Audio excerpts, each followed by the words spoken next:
মাত্র 2 কাপ আটা দিয়ে যে এত মজার তেলের পিঠা বানানো যায় আপনারা না দেখলে বিশ্বাসই করতে পারবেন না। এটা যেমন দেখতে হয়েছিল তেমন খেতে হয়েছিল। তাহলে চলুন দেখে নেওয়া যাক। আমি এখানে 2 কাপ চালের গুঁড়া দিয়েছি আর 1 কাপ ময়দা দিয়েছি আর 1 চা চামচ লবণ দিয়ে সুন্দর করে আমি মিক্স করে নিচ্ছি। তারপর আমি এটার মধ্যে কুসুম গরম পানি মিক্স করে দেব। আর আপনারা চাইলে কুসুম গরম দুধও মিক্স করতে পারেন। তো আমি এখানে দুধ দেবো না, আমি সুন্দর করে পানি দিয়ে এটাকে মিক্স করে নেব।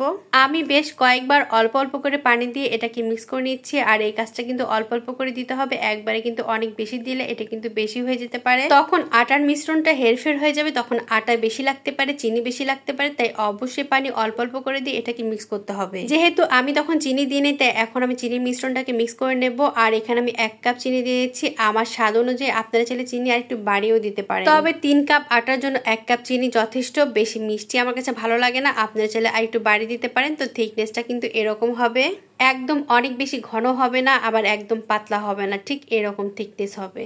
আপনারা দেখে একটু বুঝে নেন। এই তেলের পিঠার ক্ষেত্রে কিন্তু অবশ্যই থিকনেসটা মেনটেন করতে হবে, কারণ এটা যদি ঠিক মতো না হয় আপনার পিঠাটা কিন্তু ঠিক হবে না। তারপর আমি একটা কড়াইতে তেল গরম করতে দিয়েছি, আর তেলটা কিন্তু অনেক ভালো মতো গরম করতে হবে প্রথম দিকে। তারপর আমি সুন্দর করে 1 চামচ এটার মধ্যে দিয়ে দিলাম, আর দেখেন দেওয়ার সঙ্গে সঙ্গে কিন্তু খুব সুন্দর ফুলে উঠেছে। আর এই থিকনেসটা যদি ঠিক থাকে তাহলে আপনার প্রত্যেকটা পিঠাই হবে ফুলকো ফুলকো। আমি ঠিক একইভাবে সবগুলো পিঠা ভেজে নেব। আর বিশ্বাস করেন পিঠাগুলো খেতে অসম্ভব মজার হয়েছিল, খুবই টেস্টি হয়েছিল। যারা কখনো তেলের পিঠা বানান নাই তারা যদি এই রেশিও ফলো করে আপনারা তেলের পিঠা বানান, তবে অবশ্যই গ্যারান্টি দিয়ে বলতে পারবো আপনাদের তেলের পিঠা অবশ্যই ফুলবে এবং অবশ্যই ভালো হবে। দেখুন আমার তেলের পিঠাটা কতটা সুন্দর হয়েছে, একদম ফুলকো, আর ভিতরটা কিন্তু আরো সুন্দর হয়েছিল। আর এভাবে দেখেন আমি আরেকটা ভেজে নেব, আর এভাবেই কিন্তু আমি সবগুলো পিঠা ভেজে নেব।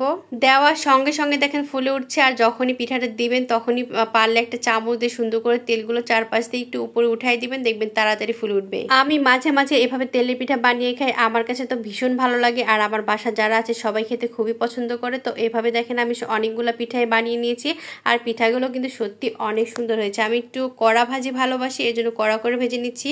আপনারা চাইলে আর একটু হালকা করে ভেজে নিতে পারেন। আর যখন পিঠা বানাবেন তখন কিন্তু অবশ্যই এভাবে নেড়েচেড়ে সুন্দর করে পিঠাগুলোকে আবার ভাজতে দিবেন, তাহলে কিন্তু পিঠাটা বেশি সুন্দর করে ফুলবে। দেখুন দেওয়ার সঙ্গে সঙ্গে কিন্তু পিঠাগুলো ফুলে উঠতেছে, আর বিশ্বাস করেন ভিতরেও যেমন সুন্দর সুন্দর জালি জালি ভাব হয়েছে, উপরটাও কিন্তু সুন্দর ফুলকো হয়েছে। যখন পিঠাগুলো ভাজবেন তখন কিন্তু প্রথম দিকে অবশ্যই ফুল হিটে দিবেন, আর যখন দেখবেন যে অনেক বেশি তেল গরম হয়ে গেছে তখন কিন্তু অবশ্যই জালটা কমাই দিতে হবে, না হলে কিন্তু পিঠাটা ভালো হবে না। মাঝখানে কিন্তু অবশ্যই মিডিয়াম হিটে দিয়ে দিতে হবে, বেশি হিটে দিলে কিন্তু পিঠাগুলো ভালো হবে না, ফুলবে না। আর এই যে দেখেন না পিঠাগুলো কিন্তু হয়ে গেছে, আমি সুন্দর করে প্লেটে সাজিয়ে নিচ্ছি। আমার এই রেসিপিটা ফলো করে যে পিঠা বানায়নি সেও যদি পিঠা বানায় তবুও তার পিঠা অনেক বেশি সুন্দর হবে, অনেক বেশি ভালো হবে, আমি গ্যারান্টি দিয়ে বলতে পারবো। পিঠাগুলো দেখতে যেমন সুন্দর হয়েছিল তেমনি খেতেও মাশাআল্লাহ অনেক ভালো হয়েছিল, আর বাসার সবাই খেয়ে কিন্তু অনেক বেশি প্রশংসা করেছে।